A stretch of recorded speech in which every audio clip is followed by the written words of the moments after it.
হ্যাঁ বোন, পরবর্তী প্রশ্নটি করুন।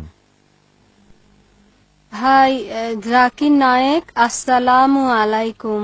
আমি নামিতা, পেশায় একজন কিন্ডারগার্টেন শিক্ষক। প্রথমে আপনাকে আমি অভিনন্দন জানাতে চাই আপনার এই মহান কাজের জন্য। শান্তি, ভালোবাসা আর ভ্রাতৃত্বের বাণী প্রচারের ক্ষেত্রে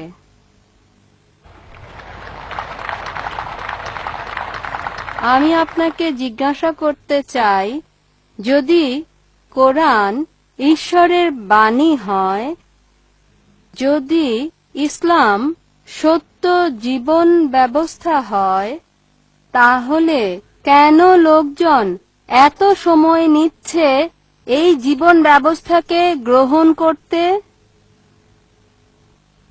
বোন সুন্দর প্রশ্ন করলেন। কোরআন আল্লাহর বাণী, ইসলাম সত্য ধর্ম, লোকজন কেন এটা গ্রহণ করতে দেরি করছে? বোন, সরল পথে থাকা সবসময় সহজ না।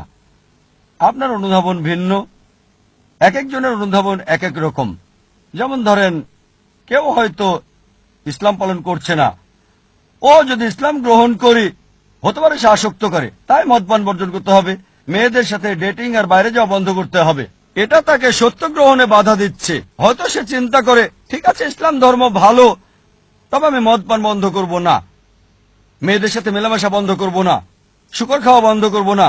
তাই যখন দেখবেন কিছু বাধা সমস্যা হতে পারে কেউ হয়তো খুবই নেশাগ্রস্ত, হয়তো কেউ শুকর খায়, কিন্তু সে ভাববে ঠিক আছে আমি ইসলাম গ্রহণ করব, তার মানে আমি 40 বছর বোকা ছিলাম, তাই না করাই ভালো।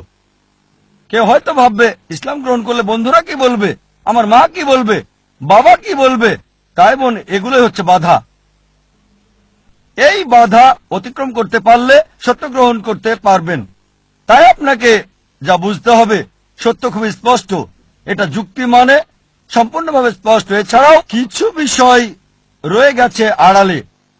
একজনকে দৃঢ়চেতা হতে হবে যে ঠিক আছে, যদি এটা সত্য হয় আমি গ্রহণ করতে প্রস্তুত, এমনকি অমুসলিম বন্ধুদের ত্যাগ করতে হলেও। বিশ্বাস করুন বোন, এটা শুধু একটি অনুধাবন। আমি অনেক অমুসলিমকে চিনি যারা ইসলাম গ্রহণ করেছে, তারপরও পুরাতন বন্ধুরা আছে। আর লোকজন আমাকে বলে, ও জাকির, অমুসলিমদের ব্যাপারে বলবেন না, বন্ধু হারাবেন।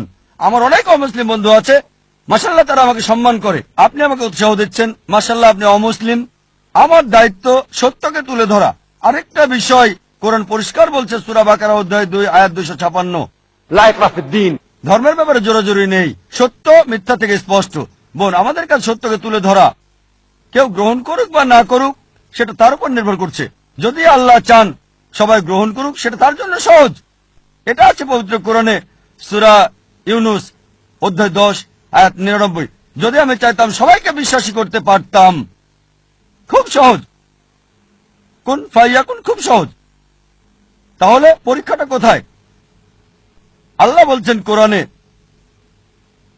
সূরা মুলক অধ্যায় 67 আয়াত 2, আল্লাযী খালাকাল মাউতা ওয়াল হায়াতা, আল্লাহ সৃষ্টি করেছেন জীবন এবং মৃত্যু পরীক্ষা করতে তোমাদের মধ্যে কে উত্তম আমলকারী। তাই বোন, এই জীবনটা আখিরাতের জন্য পরীক্ষা। যখন কেউ সত্যকে বোঝে, সবকিছুই বোঝে কিন্তু মানে না, হয়তো 80 ভাগ মানে, 50 ভাগ মানে, খুব কম মানুষই 100 ভাগ মানে, এমনকি সব মুসলিমও 100 ভাগ মানে না। কিছু মুসলিমের বদভ্যাস থাকতে পারে, তারপরও সে মুসলিম। তাই বোন, আপনাকে বুঝতে হবে প্রধান বিষয় ঈশ্বরের একত্ববাদ, আর সর্বশেষ চূড়ান্ত নবীর উপর বিশ্বাস, আখিরাতে বিশ্বাস করা। এই 2-3টা বিষয় বেশি গুরুত্বপূর্ণ। আপনি আমাকে যা জিজ্ঞেস করেছেন, আপনাকেও সেটাই জিজ্ঞেস করছি, একই প্রশ্ন করছি, আপনি ইসলাম ধর্ম গ্রহণ করতে দেরি করছেন কেন? ডাক্তার জাকির নায়েক, আমি আপনাকে কিছু বলতে চাই। এখানে আপনার মাধ্যমে আমি ইসলাম ধর্ম গ্রহণ করলাম আর কালমা পড়ছি, লা ইলাহা ইল্লাল্লাহু মুহাম্মাদুর রাসূলুল্লাহ। মাশাআল্লাহ বোন, আল্লাহ আপনাকে দয়া করুক, আল্লাহ আপনাকে জান্নাতে দেবেন ইনশাআল্লাহ। আপনাকে অভিনন্দন জানাই বোন, আল্লাহ আপনাকে রহমত করুক আর জান্নাতে দিক, আমিন।